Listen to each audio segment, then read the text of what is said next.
আসসালামু আলাইকুম। আশা করি যে যেখানে আছেন সবাই অনেক ভালো আছেন। আলহামদুলিল্লাহ আমরাও অনেক ভালো আছি। হঠাৎ করে সন্ধ্যার সময় বোনকে সাথে নিয়ে কোথায় গেলাম, কি করলাম সবটাই আপনাদেরকে জানাবো। বের হওয়ার আগে আব্বু আম্মু আসবে এখানে বাবুকে দেখতে, তাই আব্বু আম্মুর জন্য নাস্তা গোছাচ্ছিলাম আর কি। বাসায় কিছুই ছিল না, নুডলস ছিল, সে নুডলসটা রান্না করে নিয়েছি। আর এদিকে এই যে তৌকিরের বাবা গিয়ে মানে আমার হাজব্যান্ড গিয়ে পেটিসগুলো আনছে আর হচ্ছে মোগলাই আনছে। আর এই পেটিসগুলো ছিল চিকেন পেটিস। এই পেটিসগুলো খেতে কিন্তু খুবই মজার। আমাদের পাশে যে একটা বেকারি আছে, এখানে কিন্তু অনেক সুন্দর মজার মজার খাবার বানায়।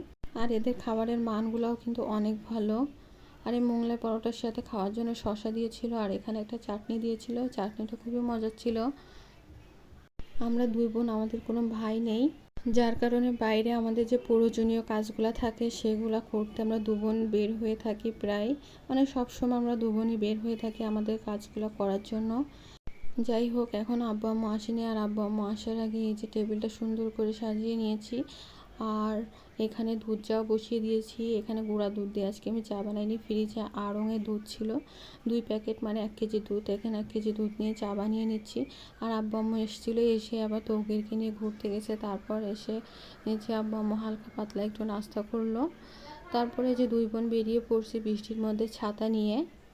এমন টিপ টিপ বৃষ্টিতে ছাতা নিয়ে বেরোতে বাইরে ঘুরতে আমার তো খুবই ভালো লাগে। আপনাদের কেমন লাগে অবশ্যই কমেন্ট করে জানাবেন।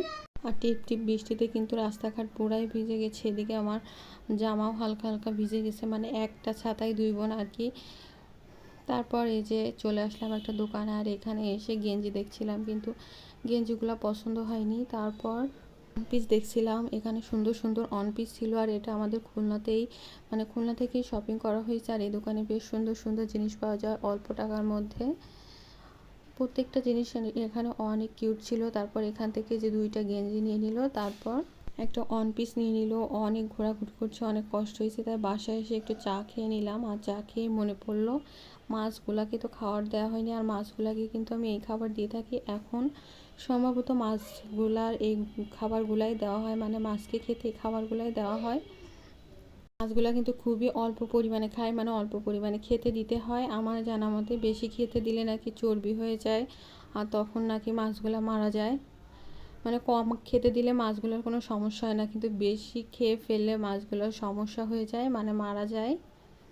আর খাবারটা দেওয়ার সাথে সাথে মাছগুলো এখানে এসে যে মাছগুলো খাবার খাওয়া শুরু করে দিয়েছিল। আর মাছগুলো কি কিউট দেখতে, আমার কাছে তো মনে হচ্ছিল আগের থেকে একটু বড় হয়েছে মাছগুলা। আর এখানে আপেল এনে রাখছে, সবগুলোই ফাটা আপেল। যাই হোক, সবাই ভালো থাকবেন, আজ এ পর্যন্ত, আল্লাহ হাফেজ।